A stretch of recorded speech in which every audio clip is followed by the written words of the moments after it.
Have you ever felt like you were at the end of your rope, with everything you've worked for about to be ripped away? Imagine that feeling, but with the added weight of two small children depending on you for everything. This is the story of Omar Jenkins, a 38-year-old single father in Vanguard City. Omar was a hard-working man, a construction worker, but a sudden job loss put him in an impossible position. He fell behind on rent, and despite fighting it for months, the day he dreaded most finally arrived. On a sweltering Tuesday morning, sheriff's deputies showed up at his door with the final eviction order. Omar's world was collapsing. He was frantically trying to pack the remnants of his family's life clothes, kitchenware, his kids' school books. He wasn't aggressive, just a heartbroken father pleading for a few more hours. The deputies were professional but firm. As Omar's frustration boiled over into cries of despair, they called for police backup.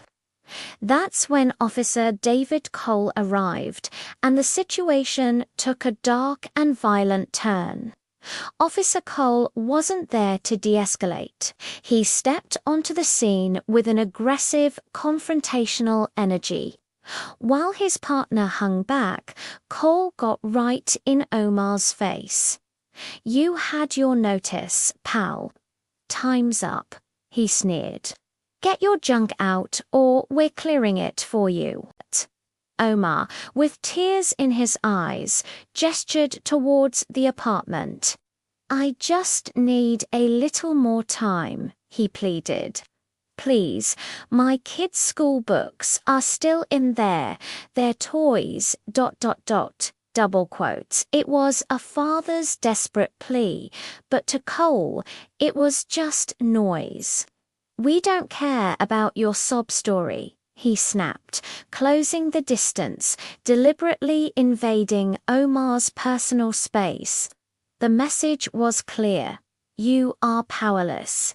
Cornered, disrespected, and with his children watching in fear, something in Omar finally broke. He didn't raise a hand. He didn't make a threat. He just yelled, his voice raw with the agony of a man losing his home. "You got no damn heart," he screamed. "This is my home, and you're treating me like a criminal." For most people, this would be a cry for help. For Officer Cole, it was a challenge to his authority. He saw Omar's pain as defiance. He stepped forward again, getting chest to chest with the distraught father. And then, without any warning, without any physical provocation from Omar, he shoved him hard. Omar, completely caught off guard, stumbled backward. He lost his balance and his head slammed against the hard edge of a metal doorframe. He cried out in pain, collapsing to the ground, momentarily dazed. A good partner would have immediately rendered aid. Cole's partner even started to move towards Omar, but Cole waved him off. Standing over the injured, disoriented man, Officer Cole didn't offer a hand. Instead, he barked out a lie that would change Omar's life. "Stay down, you just assaulted an officer," he yelled, dropping a knee onto Omar's back and wrenching his arms behind him to slap on the cuffs. Think about that for a second.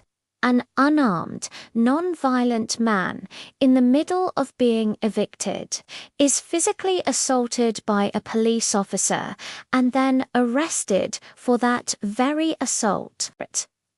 Omar was hauled away in front of his terrified children, suffering from a concussion and a deep gash on his head.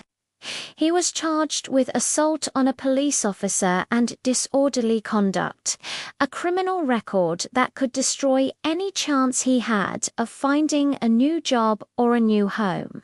While he was being booked, his family's belongings were unceremoniously dumped on the curb, left for the world to see. This is where stories like this often end. A man's life ruined, a family shattered, and an officer's word taken as gospel. But not this time. Justice for Omar wasn't going to come from a body cam or a forensic lab. It was going to come from something much more powerful: his community. From their windows and balconies, several of Omar's neighbors had seen everything. They knew Omar. They knew he was a good father, not a violent man. They saw the whole interaction, from Cole's aggression to the unprovoked shove. They started pulling out their phones. The videos weren't high definition, but they were clear enough to tell the truth. This is where Elena Rodriguez stepped in. A veteran community organizer, Elena knew this wasn't just about one bad cop. It was about a system that too often protects officers like Cole. She immediately started rallying the residents, helping them organize their eyewitness statements and the phone footage they had captured. She knew Officer Cole's reputation for aggression, especially in low-income neighborhoods like this one. Elena and the neighbors didn't stop there. They organized protests outside the precinct, demanding accountability. They contacted local news outlets, refusing to let Omar's story be swept under the rug.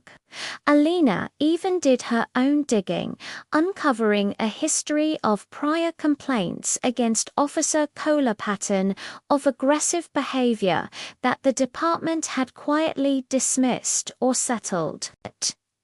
Initially, the district attorney's office sided with the police, as they so often do.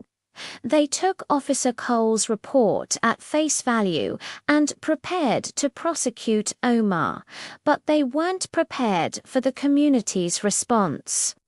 The DA's office was flooded with eyewitness statements.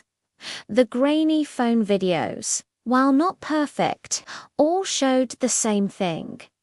Omar never laid a hand on Cole. He was shoved, he fell, and he was hurt. The media attention grew, and with an election year on the horizon, the DA was facing a public relations nightmare, prosecuting a single father who was so clearly the victim, especially with his family's economic hardship on full display, was becoming politically toxic. The pressure was immense and unrelenting. After weeks of sustained protests, media coverage, and the work of a pro bono lawyer, the DA finally caved. All charges against Omar Jenkins were dropped. But the community knew that wasn't enough. True justice required accountability. The public outcry forced a serious internal affairs investigation. Armed with the neighbors' videos, the eyewitness statements, and the pattern of past complaints Elena had uncovered, the department could no longer ignore Officer Cole's behavior. While he wasn't fired, the consequences were significant. He was handed a long suspension without pay, demoted in rank, and permanently transferred to a desk job away from the public he had sworn to protect. The incident was placed on his permanent record, effectively ending his career advancement. Omar didn't win the lottery. He didn't get a massive settlement, but he got something far more valuable. He got his name back. He got his dignity back. With the help of Alina and his neighbors, he found temporary housing. He was connected with job training programs to get back on his feet. Most importantly, his children were safe, and they saw that their father wasn't alone. This story is a powerful reminder that justice doesn't always come from the top down. Sometimes it has to be built from the ground up by ordinary people who refuse to stay silent in the face of injustice. It shows that a united community, armed with conviction and a few cell phone cameras, can force accountability and create real change. Thank you so much for watching. If this story moved you, please consider liking this video and subscribing to our channel for more stories of community, courage, and justice. We'll see you in the next one.